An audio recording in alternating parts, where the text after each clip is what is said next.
ایک دفعہ کا ذکر ہے کہ ایک چھوٹے سے گاؤں میں ایک عقلمند بوڑھا راہب رہتا تھا۔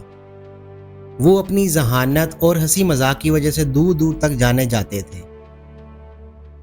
ایک دن سام نام کا ایک نوجوان اور شوقین طالب علم ماسٹر کے پاس آیا اور کہا کہ استاد جی، میں خوشی اور کامیابی کا راز جاننا چاہتا ہوں، برائے مہربانی مجھے پڑھائیں۔ ماسٹر سیٹو نے آنکھوں میں چمک کے ساتھ سام کی طرف دیکھا اور کہا، بہت اچھا نوجوان، لیکن پہلے آپ کو ایک آسان کام مکمل کرنا ہوگا۔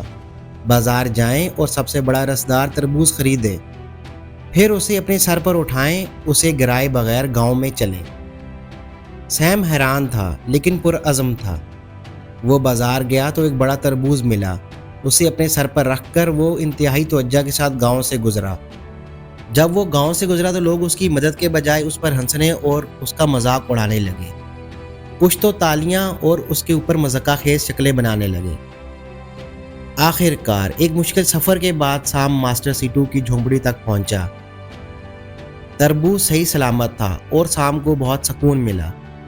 اس نے ماسٹر سیٹو کی طرف دیکھا، اس امید کے ساتھ کہ اس کے کارنامے کی تعریف کی جائے گی، لیکن ماسٹر سیٹو ہنس پڑے۔ اس نے اپنی آنکھوں سے خوشی کے آنسو پونچھتے ہوئے کہا، شاباش نوجوان، آپ نے دیکھا کہ خوشی اور کامیابی کا راز بہت آسان ہے، جیسے وہ تربوز لے کے جا رہا ہو۔ زندگی چیلنجز اور غیر متوقع موڑ سے بھری ہو سکتی ہے، لیکن اگر آپ ہلکے دل اور مزاح کے احساس کے ساتھ ان کا سامنا کریں گے تو آپ کو مشکل ترین لمحات میں بھی خوشی ملے گی۔ سیم کو ماسٹر سیٹو کے الفاظ سمجھ آ گئے اور حکمت کا احساس کرتے ہوئے سام بھی ہنسنے لگا۔ اس دن سے وہ مسکراہٹ کے ساتھ زندگی کے قریب آیا، اسی عزم کے ساتھ چیلنجز کا سامنا کرتے ہوئے جیسے وہ تربوز اٹھا کے لایا تھا۔ اور جب بھی وہ پریشان ہوتا تو وہ تربوز کا مذاق خیز سبق یاد کرتا اور آگے بڑھنے کی طاقت پاتا۔ آپ بھی اپنی زندگی میں مزاح کے احساس کے ساتھ چیلنجز کو قبول کریں۔ زندگی کا سفر ہنسی اور کامیابی سے بھرا ہوا ایک خوشگوار مہم جوئی بن جاتا ہے۔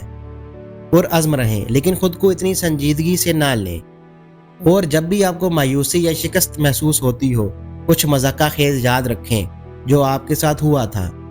امید ہے کہ اس کہانی سے آپ بہت کچھ سیکھیں گے اور اپنی زندگی کے چیلنجز کو ہنسی اور خوشی کے ساتھ قبول کریں گے۔ دیکھنے کے لیے آپ کا بہت شکریہ اور خوش رہیں۔